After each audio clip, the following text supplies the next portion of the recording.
This week, Star Citizen Alpha 2.2 goes to the public test universe. Los Angeles Quality Assurance Lead Vincent Sinatra talks testing. And community manager Jared Huckabee returns to the wonderful world of Star Citizen to chat with Twitch streamer DJ Knight. All this and more on this week's Around the Verse. Oh, no, this is somebody new. No, that's the guy with him, presumably. Yeah. That's the pilot. I mean, that was his gunner.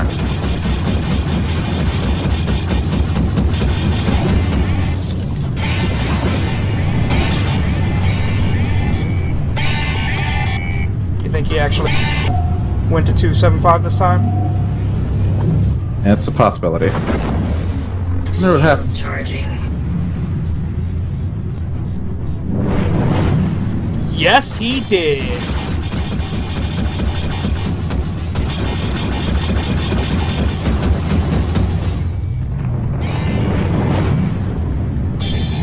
Holy! Did you just blow him up? Yes. Oh, I just jumped through the explosion. Dude, like, I'm glad I recorded that. Let me just put it that way. God, I hope I recorded that and that didn't f*** up somehow.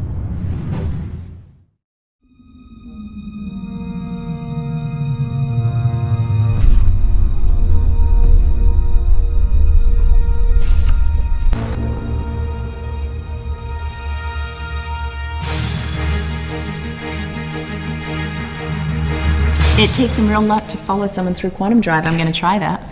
You might say that constellation got quantum leaped. Oh boy.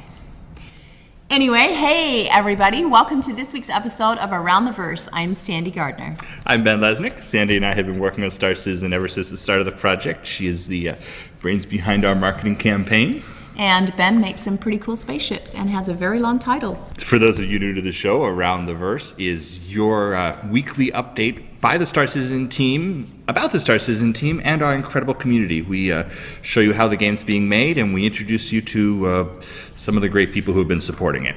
But what can you play in Star Citizen today? Our current live release is Star Citizen Alpha 2.1, which includes the Arena Commander dogfighting, the ArcCorp groundside module, and the nucleus of our persistent universe, Star Citizen Alpha 2.1. And the team is hard at work on Alpha 2.2, which is going to introduce physicalized EVA, flyable saber, hangar-ready Jean Scout, and the new reputation system, among other new features.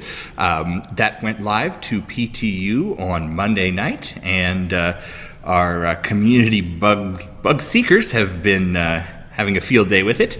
Meanwhile, the team is fixing all the issues they find, and we're on course to go live in the very near future.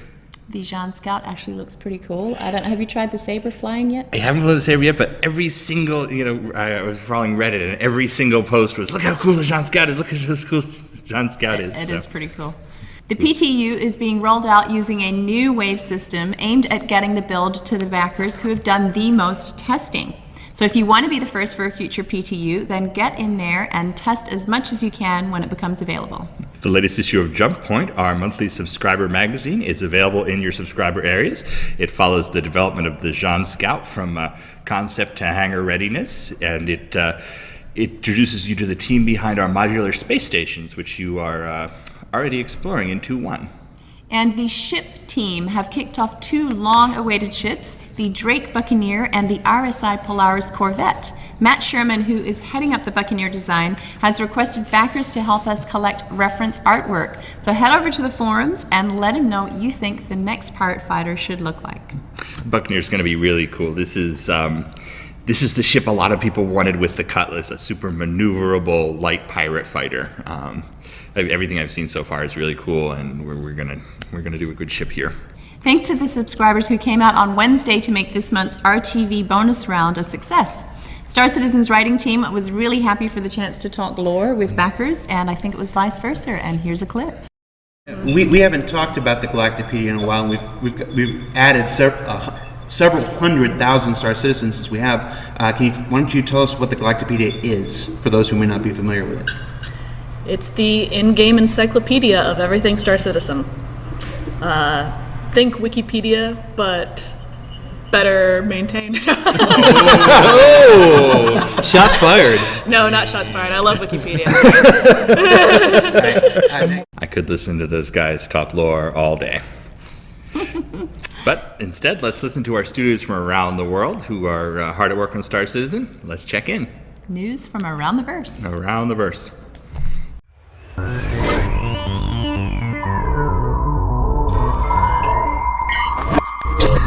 Hi guys, this is Sunny Santa Monica. My name is Rennie Vasquez, associate producer, and today with me is Jeremiah Lee, concept artist extraordinaire.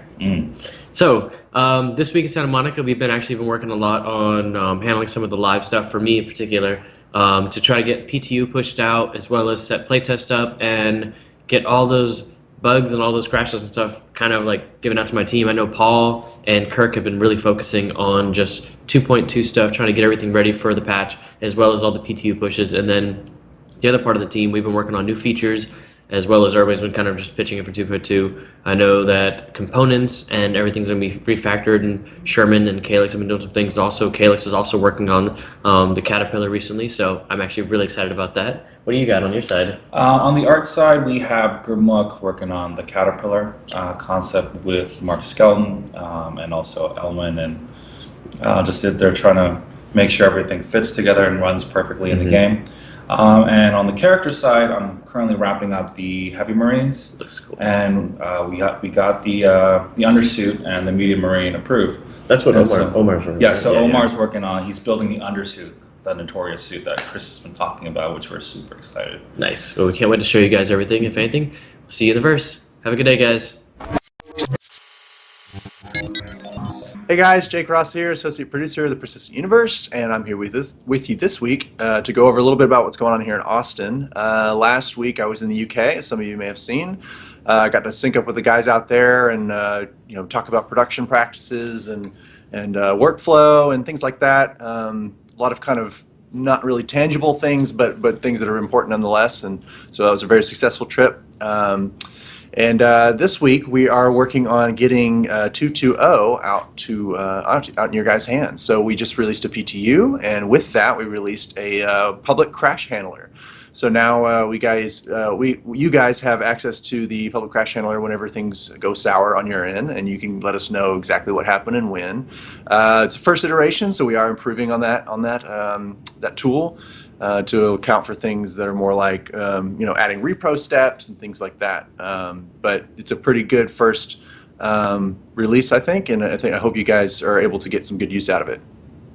We are also talking on this side about persistence, first release, and what exactly we are wanting to persist. We talked about shopping already and persisting what you buy in Kasaba Outlet and things like that, but we're also wanting to talk about persisting things like player health, item health, ship health. We have the new hostility system out there, so we want to be able to somehow persist the reputation that you gain through the hostility system. If you're trolling people, we don't want you to just be able to log off and log back in and just have a clean slate. We want the consequences to persist, and we want that to kind of help gameplay as well.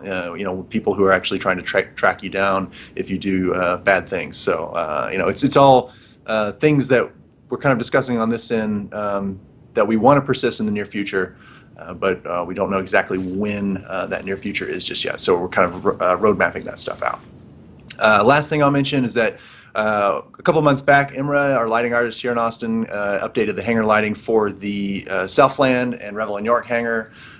We had to pull him off of the other two hangars to help out with Crusader and the things of that ilk. But he is back on to updating the hangar lighting for the AeroView hangar and the VFG Industrial hangar, I think it's called, the Asteroid hangar. So hopefully those other two hangars who have not been given as much attention and love will be up to the same quality as the other two. So but yeah, that's all I got for you this week, guys. Thanks. See you around. Hi everyone, welcome to the UK, and this week I've got the pleasure of Nick Elms joining me, the creative director here at Foundry 42. So Nick's going to give us a quick rundown on kind of the coolest things that are going on here in the UK at the moment. So Nick, do you want to take it away? Thanks, Tom. Yeah, I'll give it a go. It's the first time doing this, so you'll have to bear with me a little bit. Just wanted to sort of, as Tom said, run down a couple of things that we're looking at as a priority over here at the moment. Sort of first being the new user experience, really. We've got a lot of new users coming in, and we're very aware we've got a very steep learning curve into this game, so we're putting a bit of effort into sort of simplifying the control system, making it a bit more consistent across spaceflight, EVA, FPS. We're simplifying the HUD as much as we can, so if you want to drill down into the more complicated things, you can do, but initially it'll be a bit more simple. Yeah, we've got someone on ship balancing full time now, so where we've just been duplicating stats for components and things like that, that's going to change. I think things are going to start to get a lot more stable on that side, and we're building a bit more solid foundations to actually get the game balanced. Needed. There's a lot of ships. There is, yeah. We've got the Hydrus in there, which is quite exciting for some of the guys that have been doing play tests. In there, as in game. Yeah. It's been flying around shooting people in turrets. It's quite good fun. I mean, it's still way off release, but we're starting to be able to play around with it, which is really encouraging. Certainly the bigger cap ships going in there and actually seeing what they can actually do is fantastic. We're working a bit more on player traversal, so hopefully you're going to be able to do more complex moves like vaulting, mantling. Some of the prone stuff, running through vents, all that kind of thing, hopefully work a bit more smoothly. Moby-Glass is another thing. For Squadron 42, we need to sort of have a military skin on Moby-Glass, so we've been zeroing in on the apps that we need for that, and actually getting the sort of consistent layout for Moby-Glass, so everything works in it. So the UI team are pretty busy. The UI team absolutely are. Alright, I think that's just about wraps it up for this week. That's a lot to fit in, so hopefully you enjoyed that, guys, and we'll see you in the verse. Thanks, everyone. Hey everyone, Brian Chambers from the Frankfurt office. This week, I'm alone today. I will give a breakdown, try to remember what everyone's been covering since the last we spoke. AI, there's been a big push on AI. We just had meetings, a good amount of meetings with AI with a bunch of people, including Chris and Aaron and Tony from Austin. Recently, they've been working on AI assignments. Those allow design to have character AI doing very specific things, like defending an area, patrolling in a specific way, and so on. So it allows them to define things, but gives variables in there, so we have some differential between them. Worked on audio perception, allows AI to hear things from the player, any type of noise that's going on, and react differently to different types of noise. They're also pushing on bugs for Crusader and Arena Commander maps. Sorry. Level design, pushing on piping prototype. That's coming along pretty well. Still working on that, but it's getting down to some of those final stages. Also started building out a new landing zone.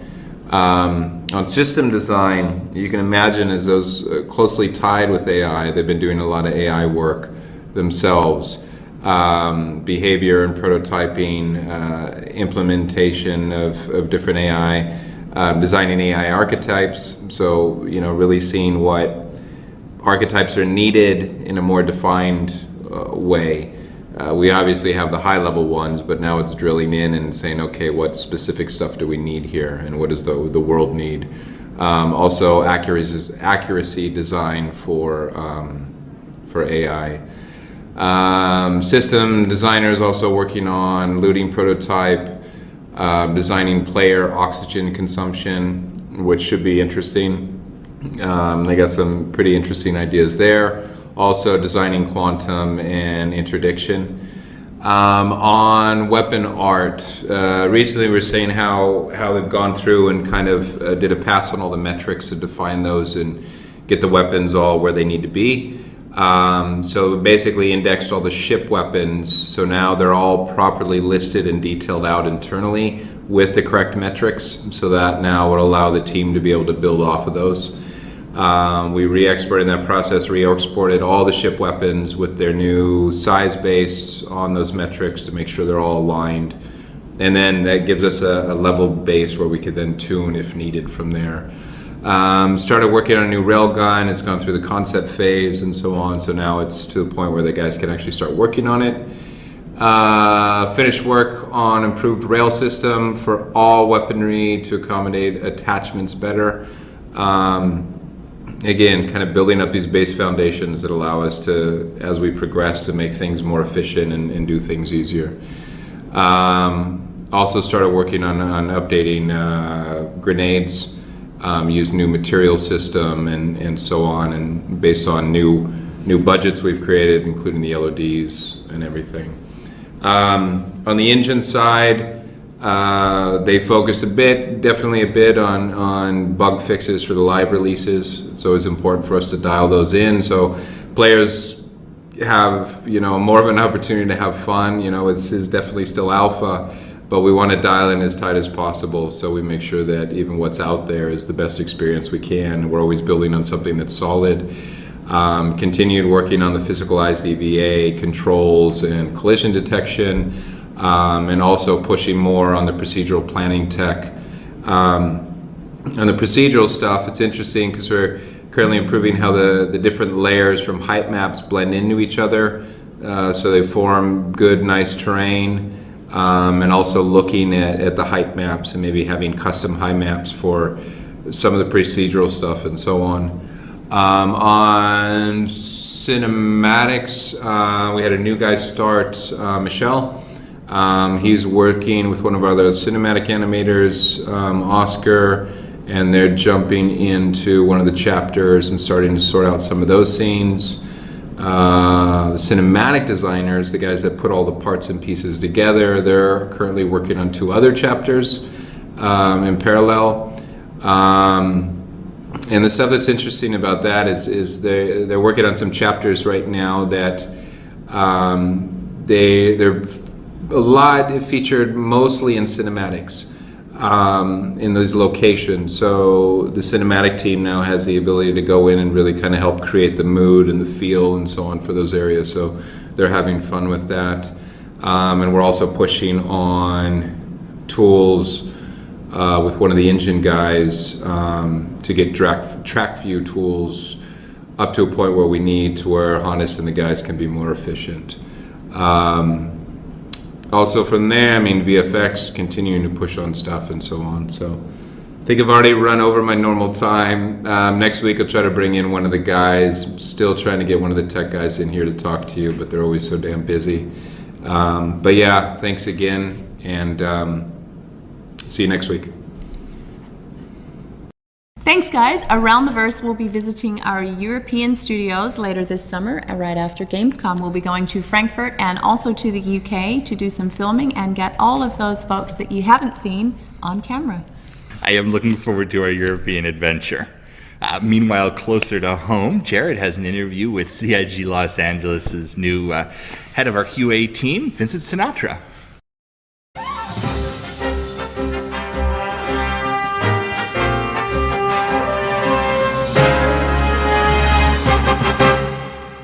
Thanks, guys. On this week's A.T.V. interview, we're sitting down with Los Angeles QA lead, Mr. Vincent Sinatra. Vinny, how you doing, man? Doing all right. How you doing? Can I call you Vinny? You can call me Vinny. All right, Vinny, I'm doing well. Thank you for asking.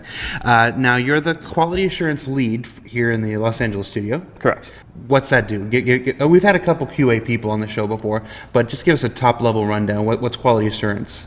Well, quality assurance, we're making sure that the game's fun and that it's working properly. We use the fans for a lot of our testing. It's part of our crowdfunding. But before it gets to them, there's still a large amount of testing that has to go on internally before we even get the builds out there. Correct. You know, if a ship is showing up as a giant red blob or something, there's no reason to push that out to the fans. Definitely, we don't want to hand them anything like that. So you're our first line of defense with that kind of stuff. Yeah, pretty much. We're the ones who, we get dirty into the dirty code, and then hopefully it's clean by the time it passes through us and get to the fans. But obviously, they're going to run into certain things every now and again. Now I know we have QA teams in 3 of our 4 studios, and we're building a 4th fourth team in Frankfurt right now. Actually. Correct. Do the teams focus on different things? Yeah, somewhat. You know, the UK, we got a great team out there. They do a lot of the Squadron 42 testing, but they also overlap and they take a lot of the persistent universe testing as well. ATX, we have an awesome team there as well, who primarily focuses on live deployments or PTU deployments, but also sweeping all areas of the code.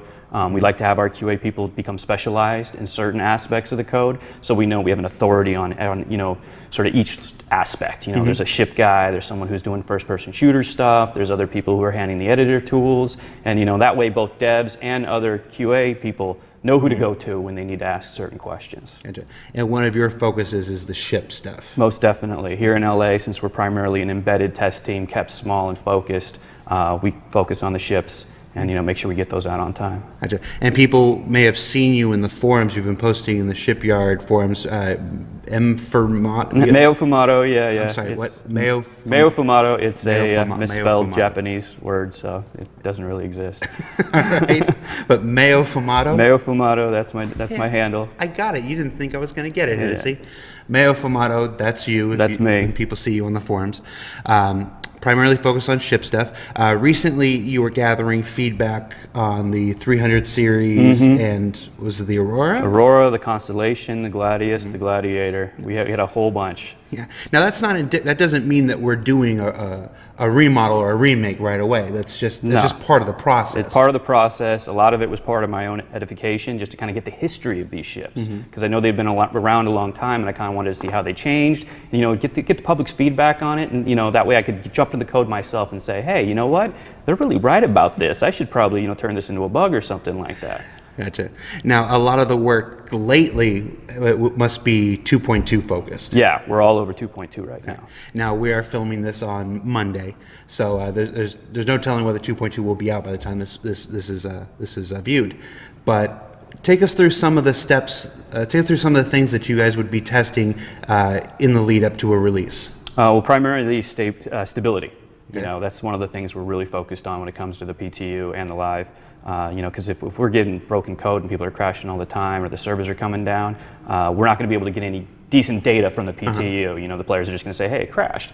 And where we really want, things like, performance, trying to go from 16 to 24 players or something like that. So stability is definitely number one. But then again, there's also those new features we're rolling out. We want to make sure that those are at least in a testable state for the public before they get their hands on it. So, we definitely have a lot of things to look for, but we hit it. All right.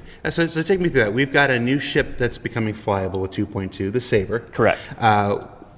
What kind of steps do you have to take when a ship is becoming flyable for the first time? Well, when it's just in the hangar, it's really easy. You just go and you sit in all the chairs and you get out. And you're like, okay, it looks fine. It's good for the hangar. But once you're actually able to fly the ship, there's just a whole big battery of tests we have to do. Between checking the SCM speed, checking the slide times, making sure the countermeasures are firing, making sure the coolers are cooling down all the weapons, make sure the weapons can get swapped out in the holo table, testing it in dogfights against other ships, to make sure it kind of fits its role that it's supposed to be in. If the Saber all of a sudden is getting schooled by the lowliest Aurora, something's wrong there and we need to work on. Time to kill and stuff. Exactly, time to kill for the ships and the armor and all that. Gotcha.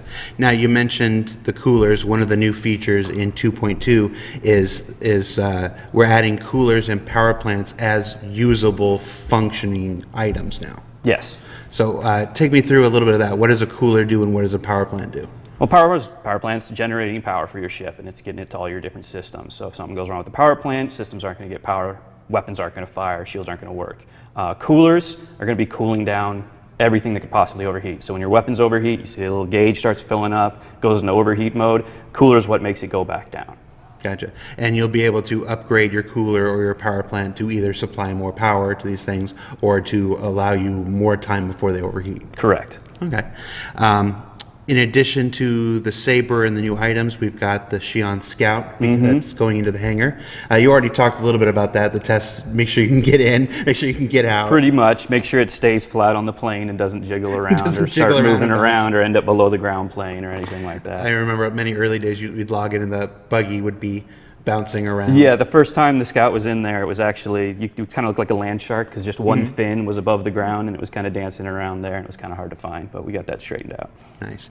Another new feature in 2.2, the hostility system. Yes. Now, what can you tell us about the hostility system? Well, if anybody's played any sort of games like, GTA and stuff like that, you got the usual where you get stars, or, we have a similar system, not exactly the same, but, similar to where if you carry out hostile actions within a safe monitored zone, you have a little icon tell you that you're in a monitored zone, and if you carry out any hostile actions there, what will happen is you get a hostility level, 1 through 5. Okay. The more you get, eventually you'll get a bounty put on you, and then that's when everybody on the server pretty much gets a mission to hunt you down and kill you because of what you've been doing and how much trouble you've been causing around Port Olisar. Interesting. And you have a way to lower your hostility level by going to Security Post Correa. And so we kind of focus, the troublemakers got to go into the PvP area. Yeah, I really like how we put the terminals to lower your hostility into the FPS area. Yeah, because then you can, the people will be waiting there to hunt them down. Gotcha. And we don't want to give any specifics here, but there might be a reward or two if you definitely if you capture some bounties. Okay, so something to look out for, guys.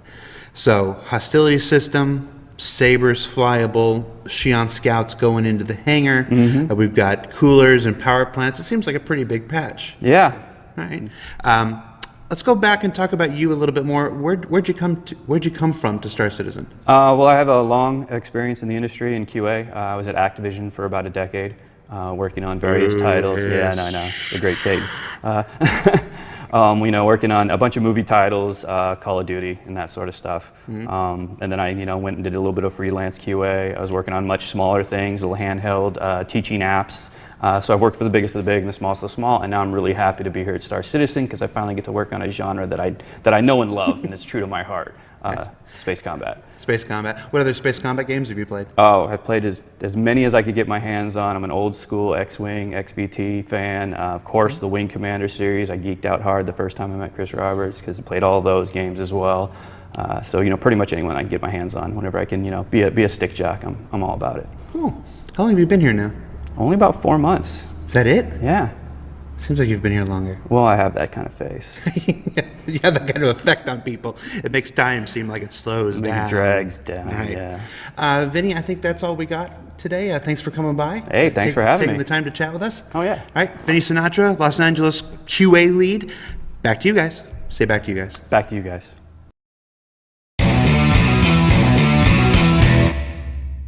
The ARC is proud to introduce Star Map version 1.0. Once you've loaded the star map, you will arrive at the Galaxy View, which shows all known systems in the Star Citizen universe. You are now in System View. You can right-click on any celestial object in that system.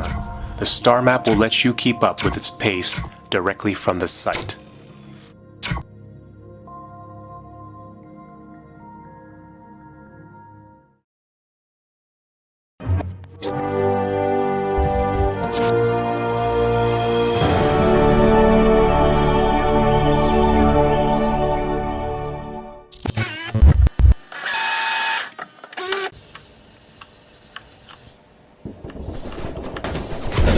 No! No! I was right there. I'm gonna get you, Ghost. Come here. Come here. What? You weren't supposed to actually come here. Like, what are you doing? What are you doing right now? What are you doing right now? You were not supposed to, wait up for me right now. This is against the rules. This is against... This is not parlay. You're not supposed to wait and be kind and gentle. It's alright though, I got some. Get it! The shield's coming down. Welcome everybody to the wonderful world of Star Citizen. I'm your host, Community Manager Jared Huckabee. And if you've never seen the wonderful world before, this is where we take a look at the YouTubers, the Twitch streamers, the podcasters, the fan art makers, the ship creators, basically anybody that creates original Star Citizen content for the Star Citizen universe. Now on this week's show, we're having a chat with Star Citizen Twitch live streamer, Mr. DJ Knight. DJ, how you doing, man? I'm fantastic, sir. How about yourself? I'm doing well. Thanks for coming on. Happy to be here. All right. Now, DJ, you stream live on Twitch. Why don't you tell us how you got started? Well, I started about 10 months ago. A friend of mine had been bugging me for months, like, you need to be streaming. So I started and did not know how much I enjoyed it until I did. And I've been at it ever since. Started a schedule in March. I won a contest to go to TwitchCon in August. And I found Star Citizen in mid-December of last year. And after getting into it, I'm having so much of a blast. It's crazy pants. All right. So you've been streaming Star Citizen since December. We have quite a few Star Citizen Twitch streamers out there. What can folks expect to see when they tune into your channel? I'm a big fan of information. So anytime anybody comes into my stream and asks a question about any of the base information you can find about Star Citizen or anything more than that, I'll try to give it. I do tend to go into the important parts of Star Citizen. For instance, the fact that it's a crowdfunded project, the fact that it's currently in alpha, and that there's really two games going on behind the scenes. There's Star Citizen and Squadron 42. So I spend a decent amount of time talking about that and kind of getting amped up about the ship to planet landings. Yes. We were all pretty amped up when we saw that one. Now, you said you take a lot of time to help explain things. Quite a lot of our newer backers are discovering Star Citizen through our YouTubers and Twitch live streamers. So we certainly appreciate you taking the time to help with what can be a pretty dense project. It is pretty dense, but that's the joy of it, is that it's pushing the boundaries. And a lot of people don't understand that until they start to hear the things that are coming and the things that are already available that they may not have known about. So I'm stoked to be a part of it. Well, we appreciate it. Now, tell us a little bit about yourself as a person. Oh. Yeah, on the spot, huh? Yeah, a little bit. Who is DJ Knight? I started a gaming website back in 2006 called GamingTruth.com. I ran that site for over a decade. In addition to that, I've worked in the gaming industry. I've worked in electronic arts.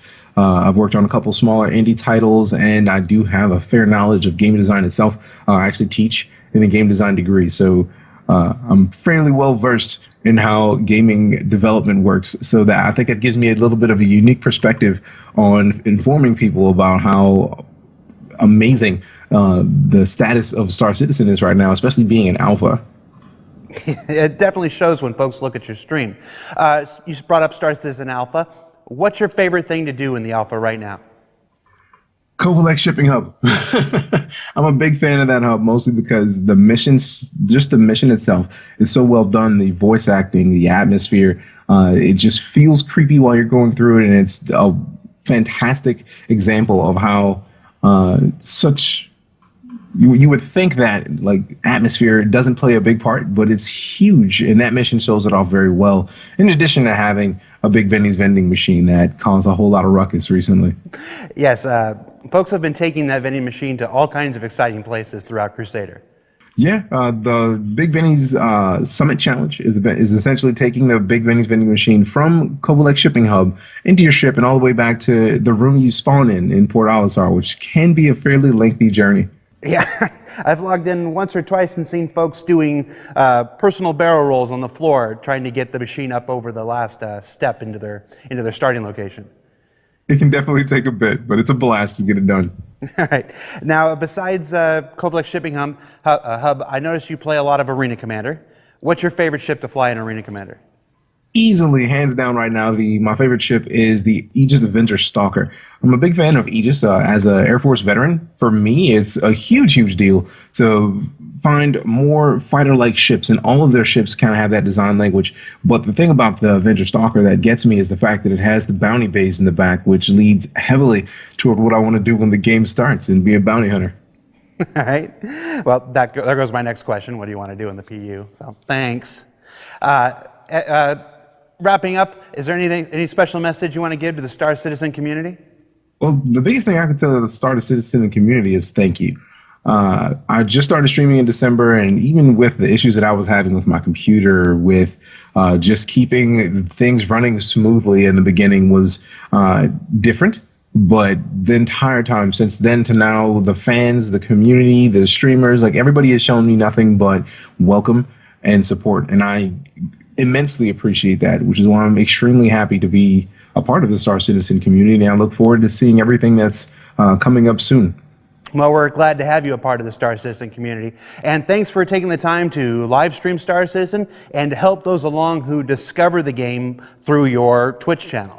Now, that wraps up this episode of The Wonderful World of Star Citizen. We hope you enjoyed it. In upcoming episodes, as it were, we're going to be focusing on other YouTubers, Twitch streamers, fan art creators. So post your suggestions in the community hub. Upvote the guys you like, and we'll be contacting those people we want to feature here on The Wonderful World of Star Citizen. DJ? Thanks for taking, oh, you're over here. DJ, thanks for taking the time to talk with us on the show. And Ben and Sandy, back to you guys. Say back to you guys. Back to you guys. We have some pretty awesome streamers. We do. Nothing sells Star Citizen better than Star Citizen. So the folks out there who are showing off the game and exploring it and having adventures in the alpha and introducing it to all new people via Twitch and YouTube, it's really incredible, and we appreciate all their dedication. I think I've caught on to watching other people play video games. I never got it before. I'm like, why would you watch other people play? But it's actually kind of cool. It's kind of relaxing. I remember growing up, my parents didn't let me have video game consoles, so I'd have to go and watch my friends play. So I guess I'm kind of used to it. All right, I guess I missed that part. But however, this week's MVP, who does that go to? Why, here's the envelope. This week's MVP goes to Josh Kabosh. Josh went and collected videos from a number of our Star Citizen YouTubers like Board Gamer, STL Youngblood, Demo Man 0351, Today's Married Gamer, and Aliciana to create what he calls the complete Star Citizen tutorial. Congratulations, Josh Kabosh.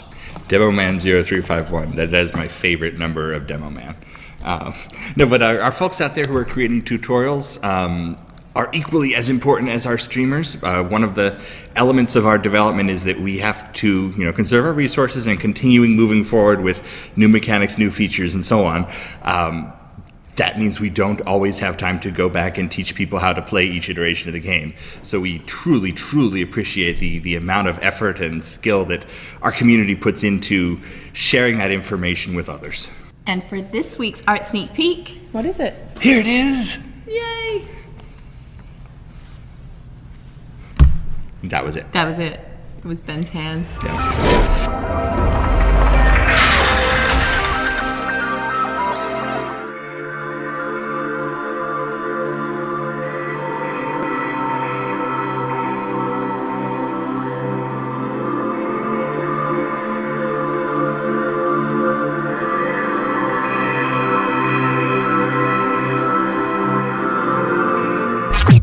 And we are going to talk about that tomorrow. Yes, we are on Reverse the Verse, our weekly informal live stream with the community team and anyone else here in LA who wants to join. It's 11 a.m. on Twitch, 11 a.m. Pacific on Twitch, and we essentially just have a good time. We try to answer your Star Citizen questions, share with you kind of the spirit of the team, and of course we'll be talking about that sneak peek. Thanks, as always, to all of our subscribers for making this show possible. We will see you next week on Around the Verse.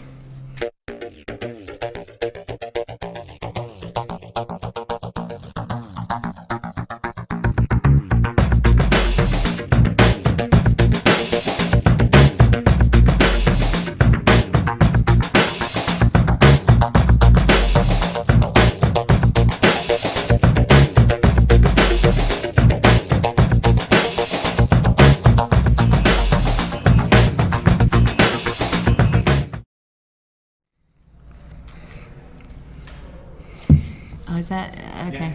Yeah. Thanks, guys. Around the Verse. No. Oh, yeah. Thanks, guys. Around the Verse will be visiting our European studios later this summer. Right after Gamescom, we'll be going to Frankfurt and also to the UK to do some filming and get all of those folks that you haven't seen on camera. I'm looking forward to exploring Europe with you. That sounded weird. Sounded weird. Sounded weird. It sounded weird. Sounded weird. Nope. Nope. Nope. So we'll use that take. I'm looking for it. Oh my god! Oh, are you all right? Oh my god, are you okay? Oh my... My acting has finally killed someone. Oh my god, are you alright? What happened? His ego is bruised more than his... Wait. Only the camera would point it in there. Wow. Okay, so you can do... Do you want to go closer to home? Jared just fell off his chair. Oh, let's see. Join our social channels if you are just new to Star Citizen and you would like to keep updated. Besides the comlink and the forums, we're on Facebook, we're on Instagram, we are on Twitter. Join this YouTube channel, and that's also for Squadron 42 as well as Star Citizen. Yep, all these things. Just more ways to keep up with the team.